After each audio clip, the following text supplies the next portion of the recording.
कभी अगर मौका लगे और सोमवार की अष्टमी पड़ जाए, क्या पड़ जाए सोमवार की, जम के बोलो जरा,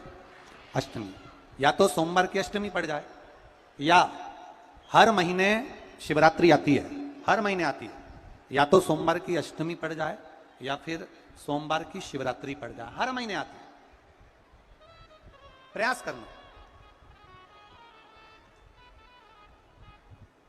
कहीं से देसी गाय का दूध मिल जाए, थोड़ा सा दूध देसी गाय का मिल जाए, थोड़ा सा।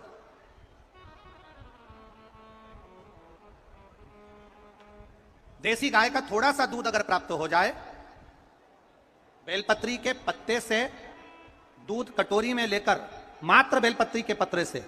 एक एक बूंद अगर दूध, आप एक बूंद अगर ज्यादा ना मिला हो, एक चम्मच भी अगर आपको दूध देसी गाय का मिल गया हो, और सोमवार की अष्टमी पड़ जाए या सोमवार की,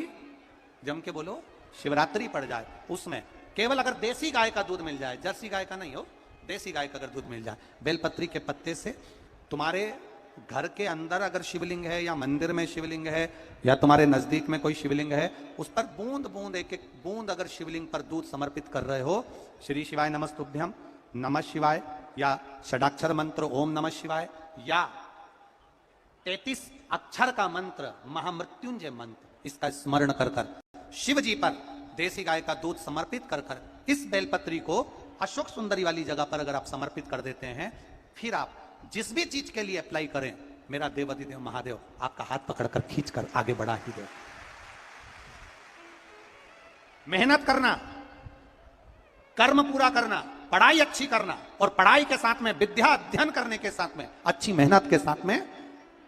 देसी गाय का दूध भगवान शंकर को समर्पित करना, भगवान शंकर को समर्पित करना, देसी गाय का दूध धीरे धीरे धीरे धीरे समर्पित,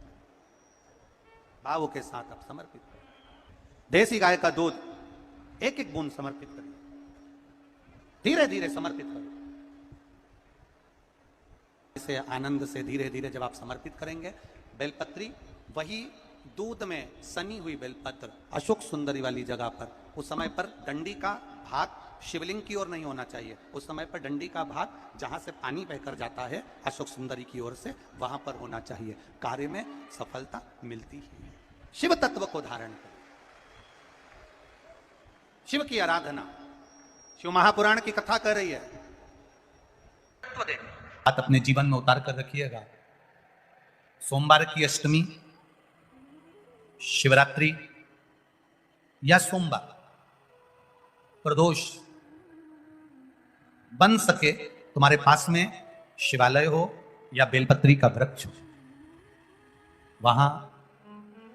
दीप दान अवश्य करना चाहिए। अब एक बात का स्मरण आपको रहे थोड़ा सा, अगर किसी कामना के वश अगर हम दीप लगा रहे हैं या हमारे मन में कोई भाव उत्पन्न है और हम बाबा से कहना चाहते हैं कि बाबा मेरा ये कार्य है आप पूर्ण करिएगा, तो फिर शिव मंदिर में भी लंबी बाती का दीप आप प्रदोष या सोमवार की अष्टमी या सोमवार या आप शिवरात्रि को बाबा से निवेदन कर कर लगा सकते हैं। हाँ, विशेष जब कोई एक बहुत बड़ी बात हो और आपके कार्य में कहीं अटकल हो रही हो, तो एक ही दीप में दो बाती, शिव और शक्ति, लंबी बाती बनाई, शिव और शक्ति के नाम से दो बाती एक साथ एक दीप में भी लगा सकते। पर कब? जब विशेष कोई आपका कार्य हो और वो अटक रहा हो, विशेष कोई कार्य, और आप बाबा से प्रार्थना कर रहे हो, तो दो बाती का भी प्रयोग आप कर सकते। चमी की जो पत्ती होती है, एक पत्ती में जितनी पत्तियां लगी होती हैं और एक पत्ती के अंदर, जरा ध्यान देंगे, जैसे इस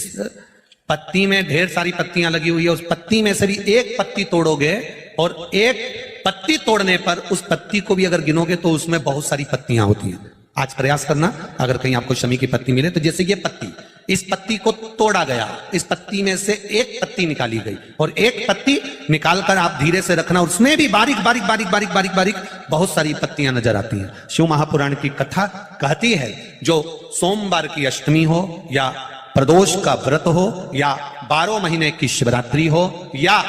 किसी भी दिन प्रदोष काल के अंतर्गत शंकर भगवान को एक शमी का पत्ता कोई भूलवश भी समर्पित कर देता है तो जितनी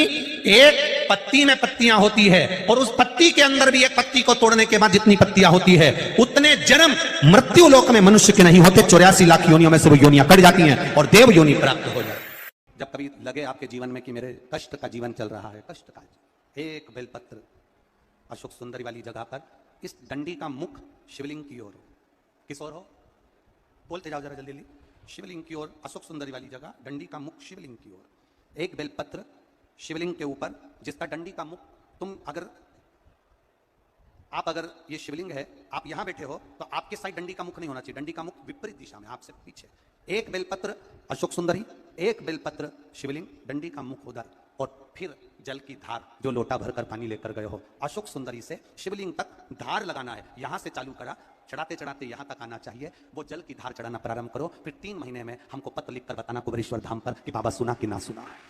एक एक बेलपत्री का नियम है, एक एक बेलपत्र चढ़ाने का नियम है, दुर्वा चढ़ाने का नियम है, धतूरा चढ़ाने का नियम है, भगवान को शमी का पत्र चढ़ाने का नियम है, शंकर भगवान को रिझाने का नियम है, शिव तत्व को कैसे रिझाया जाए, शंकर का अनुमोदन कैसे करा जाए, मेरे वो घरदानी को कैसे मनाया जाए, उसका नियम हमारे यहाँ शिव महापुराण में वर्णित किया गया।